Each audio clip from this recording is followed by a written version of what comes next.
तुला राग असह्य होतो ना, आणि इतका अनावर होतो की समोरच्याला काय करू आणि काय नको असं वाटतं, आणि मग तू सरळ कुठलाही विचार न करता बोलत सुटतोस.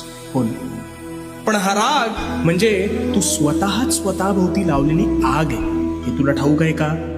अरे याने समोरच्याचं नुकसान होत नाही, तर सर्वस्वी तुझं नुकसान होतं. त्यामुळे आता ह्या भडाग्नीवर नियंत्रण कसं प्राप्त करायचं ते सांगतो. शांतपणे. तू रागात असतोस त्यावेळी तू सर्वात अविचारी असतोस, म्हणून तू त्या आवेशात हवं नको ते बोलतोस, आणि बोललेला शब्द हा कधीच परत घेता येत नाही. त्यामुळे तू समोरच्याच्या मनाचा विचार न करता बेफाम शब्दांनी वार करतोस, आणि त्याला तर ते लागतंच, पण त्याचा त्रास हा तुला जास्त होतो. मग जेव्हा तू शांत होतोस तेव्हा तुला वाटतं आपण फार बोलून गेलो का,